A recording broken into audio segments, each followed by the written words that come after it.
we've got the Rocket. It's Jared Carrabis of DraftKings, host of Baseball is Dead, the Name Redacted podcast, tribal chief of baseball Twitter. Is there anything else you want to add to your byline?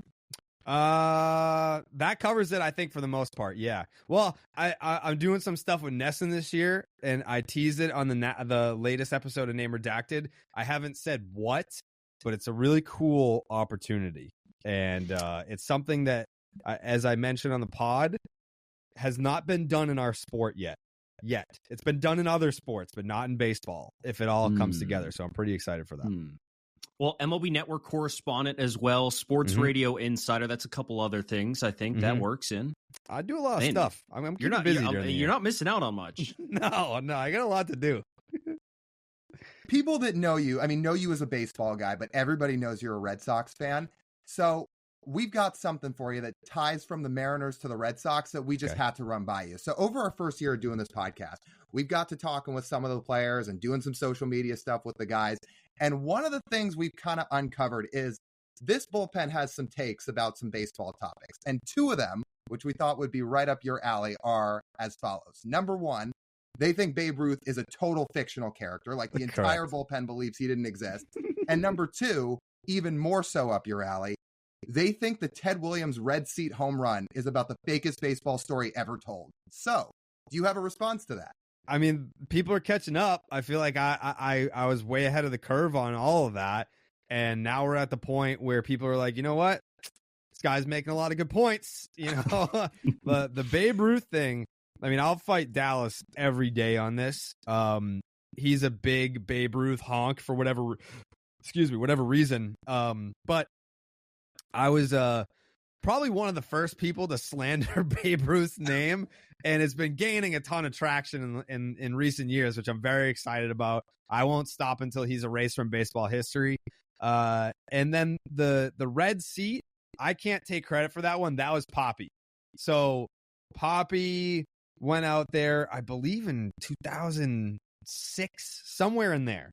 And he took batting practice at Fenway with an aluminum baseball bat. So this is like the prime of his career. If it was 2006, that was the year that he broke the Red Sox single season record for home runs. So like the prime of his power with an aluminum baseball bat, and still couldn't hit the red seat or come close to it.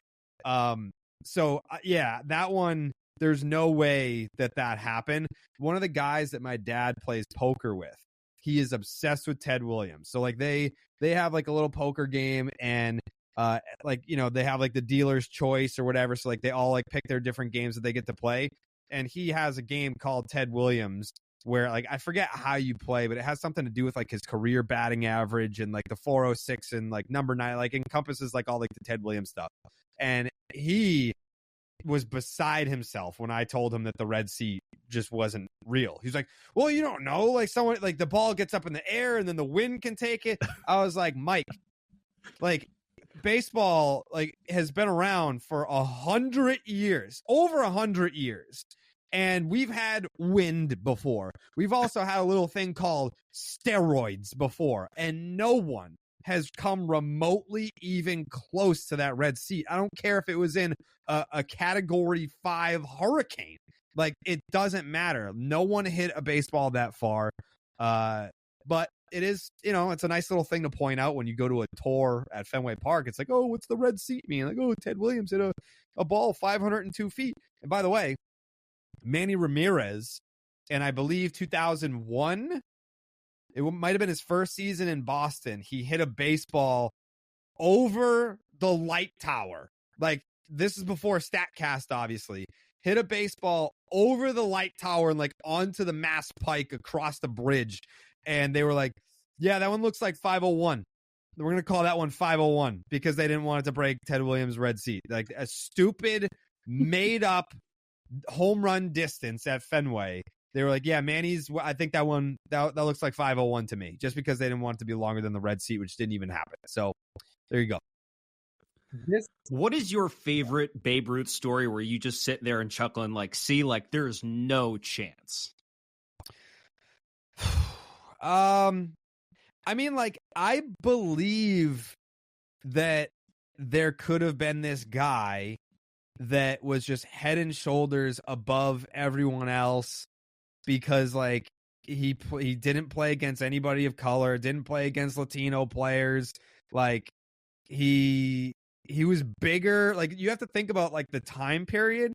Like the average height of someone back then was probably like 5'5". Like you were probably looked at as like a huge dude if you were like 5'7". They're like, whoa, why isn't this guy playing basketball at 5'7"? So Babe Ruth was just like, he was a large human being who was hitting home runs off of guys who had side jobs. Like they just were like, yeah, like I guess I'm in Major League Baseball, but I'm also a mechanic. And on the side, I also like work at an iron factory.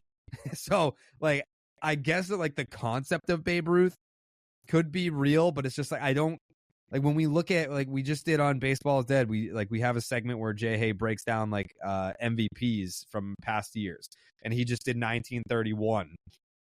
We're going over some of these like Babe Ruth numbers, and it's like, well, yeah, like if this happened today, it'd be like, oh my God, like I can't believe that someone did this. But then you go back to then, and it's like, well, yeah, a dude that is twice the size against these inexperienced baseball players.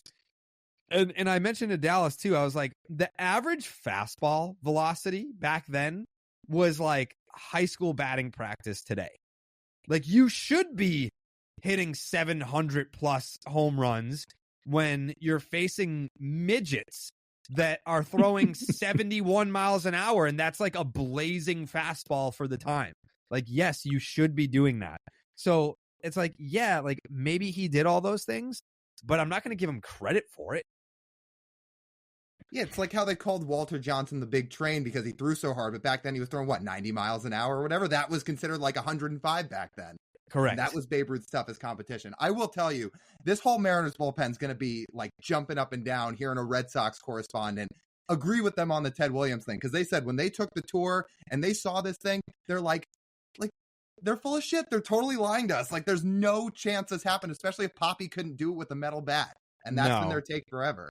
Yeah, and I'm also not even 100% sure that seat is like 650 feet from home plate. Like if you like sat in that seat and like looked at home plate from that distance, it's not even 502. Like we've seen big league hitters. Like I think like Jim Thome hit one that was like 511, and like Nomar Mazara hit one in Texas that was like 520 or whatever it was. Like Sammy Sosa was hitting them like 500 plus. So like we've seen 500 plus foot home runs before. It's not like it's inconceivable that someone could hit a ball 502 feet.